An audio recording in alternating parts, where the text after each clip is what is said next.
மிக முக்கியமாக தமிழ்நாட்டிலே நடைபெற்று முடிந்திருக்கின்ற தேர்தலில் தமிழ்நாட்டினுடைய ஒரு நடிகராக இருந்த நண்பர் விஜய் அவர்கள் ஒரு பாரிய வெற்றியை அந்த தேர்தலிலே பெற்றிருக்கிறார். ஈழத்தமிழர்கள் சார்பாக இந்திய வரலாற்றில், குறிப்பாக தமிழ்நாட்டினுடைய தேர்தல் வரலாற்றில் பாரிய வெற்றியை உருவாக்கிய சகோதரர் விஜய் அவர்களுக்கு எங்களுடைய வாழ்த்துக்களை இந்த உயர்ந்த சபையினூடாக நான் தெரிவித்துக் கொள்கிறேன். புகுமுக அரசியல் கட்சியாக புரட்சிகர அரசியல் பிரவேசத்தை ஆரம்பித்த தமிழக வெற்றிக் கழகம் இன்னும் தெளிவும் திடமும் மிகுந்ததாய் தங்கள் அரசியல் பயணம் தொடர ஈழத்தின் உறவுகள் சார்பில் எங்களின் உடனிருப்பும் உறுதுணையும் என்றென்றும் உங்களோடு இருக்கும் என்ற நம்பிக்கையையும், ஈழத்தமிழர்கள் உங்களுடைய வெற்றியை சாதகமான தன்மையில் தங்களுக்கு கிடைத்த ஒரு வெற்றியாக பார்க்கிறார்கள் என்பதையும் இலங்கையினுடைய இந்த உயர்ந்த சபையினூடாக நான் நண்பர் சகோதரர் விஜய் அவர்களுக்கு இந்த இடத்திலே பரிமாறிக்கொள்ளுகின்றேன். குறிப்பாக எனக்கு முன்னர் பேசிய பிரதி அமைச்சர் அவர்கள் குறிப்பிட்டது போல மலையகத்திலே ரத்தினபுரி மாவட்டத்தினுடைய காவத்தையில் நீலகாமம் தோட்டத்திலே இராணுவத்திலிருந்து விலகிய கூலிக்காக அமர்த்தப்பட்ட காடையர்களால் அங்கிருந்த தோட்டத்தினுடைய ஒரு பெண் உட்பட 2 பேர் மிக மோசமாக தாக்கப்பட்டார்கள். இந்த நாட்டிலே அரசாங்கங்கள் மாறி வருகின்ற பொழுதெல்லாம் பல தலைவர்கள் மாறுகின்றார்கள். ஆனால் கௌரவ பிரதி சபாநாயகர் அவர்களே, மலையகத்தில் இருக்கிற மக்கள் தங்களுக்கென்று ஒரு சொந்த நிலம் இல்லை.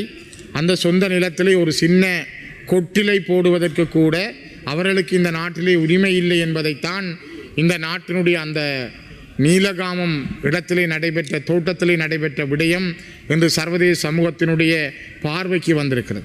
அதிலும் குறிப்பாக சமூக வலைத்தளங்கள் உறவுகின்ற இந்த காலகட்டத்தில் தான் இந்த செய்தி வெளியிலே வரக்கூடியதாக இருந்தது.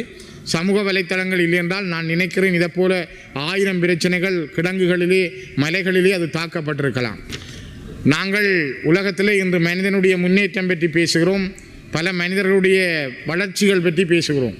ஆனால் 200 ஆண்டுகளுக்கு மேலாக இலங்கையினுடைய பொருளாதாரத்தை கட்டி வளர்த்த, இலங்கையினுடைய பொருளாதாரத்தினுடைய முதுகெலும்பாக இருந்த எங்களுடைய மலையக தமிழ் உறவுகளுடைய ஒரு சின்ன வீடு அமைத்தல் தொடர்பிலே எந்த அரசாங்கம் வந்தாலும் உங்களுக்கு இதுதான் நிலைமை என்று சொல்லுகின்ற அளவுக்கு மிக மோசமாக காடையர் கும்பல் அவர்கள் மீது தாக்குதல் நடத்தியிருக்கிறது. அதனை நாங்கள் வன்மையாக கண்டிக்கிறோம்.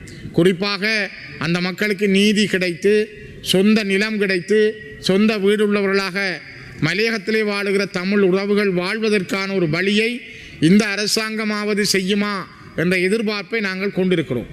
குறிப்பாக கடந்த 200 ஆண்டுகளில் பல முயற்சிகள் எடுக்கப்பட்டாலும் முன்னர் இருந்த பல மலையக அரசியல் கட்சிகளுடைய முயற்சியினால் பல பேருக்கான வீடுகள் கிடைத்தது, பல பேருக்கு சிறு நிலங்கள் கிடைத்தது.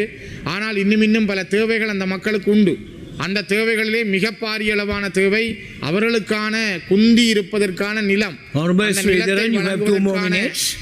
அந்த நிலத்தை வழங்குவதற்கான முயற்சியிலே இந்த அரசாங்கம் முதல் நடவடிக்கை எடுத்து அவர்கள் நிரந்தரமாக அந்த மண்ணிலே வாழக்கூடிய சூழலை ஏற்படுத்த வேண்டும் என்பதை நான் வலியுறுத்துகிறேன். குறிப்பாக இன்னும் ஒரு விடயம், எங்களுடைய கிளிநொச்சி மண்ணிலே பிறந்து வளர்ந்த ஒரு மிகப்பெரிய எழுத்தாளர், மூத்த எழுத்தாளர் தம்பி தீபச்செல்வன் அவருடைய புத்தகங்கள் இலங்கையினுடைய கஸ்டம் காரியாலயத்திலே மறைத்து வைக்கப்பட்டிருக்கிறது. குறிப்பாக அவருடைய பயங்கரவாதி சைனட் போன்ற நூல்கள் விடுவிக்கப்பட்டிருக்கின்றன.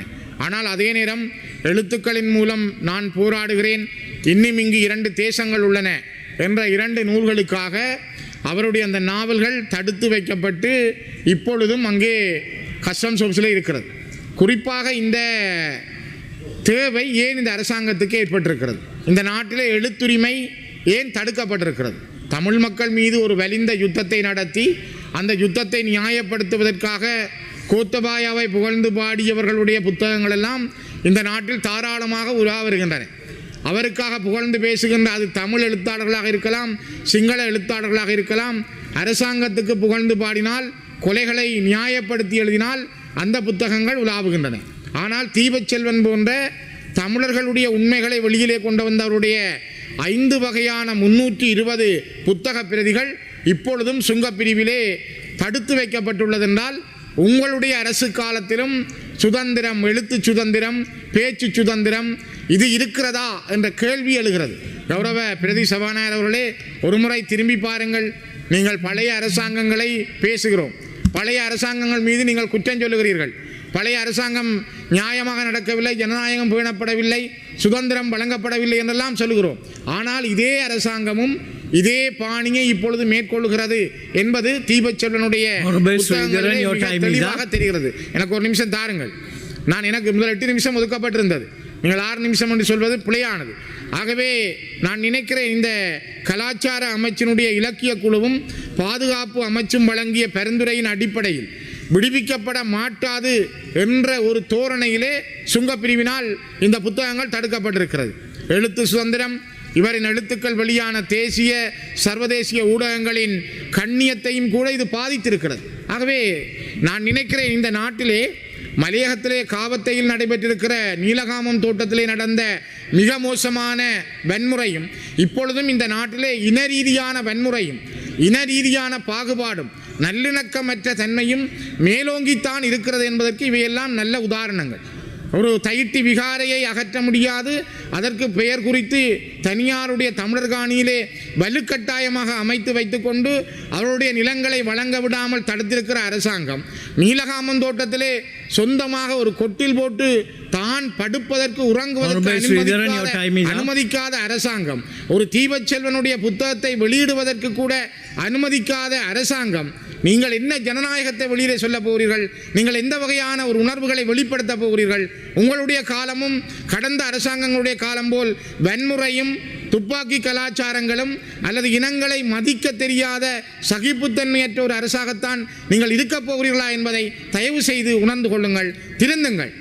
கடந்த காலங்களையாவது பார்த்து திருந்தி இனிமேலும் நல்லிணக்கத்தையும் இந்த இனங்களுக்கு இடையிலான ஒற்றுமையையும் கொண்டு வர ஒரு புதிய முயற்சியை எடுங்கள் என்று நான் இந்த சபையினூடாக வலியுறுத்துகிறேன். Honorable Dr. Nishantha Samaraweera, you have 8 minutes. බොහොම ස්තුතියි නියෝජ්‍ය කතානායකතුමනි. කොළඹ වරාය නගර ආර්ථික කොමිෂන් සභා පනත යටතේ නියෝග සම්මත කිරීම සඳහා විවාදයට එක්වෙන ලැබීම සතුටක්. ඒ වගේම විශේෂයෙන්ම මේ ඒ කාරණාව පිළිබඳව විශේෂ පැහැදිලි කිරීමක් ගරු නියෝජ්‍ය අමාත්‍ය නිශාන්ත ජයවීර මැතිතුමා විසින් මේ සභාවට ඉදිරිපත් කරා. මේ කොළඹ වරාය නගර භූමියට ආයෝජනවල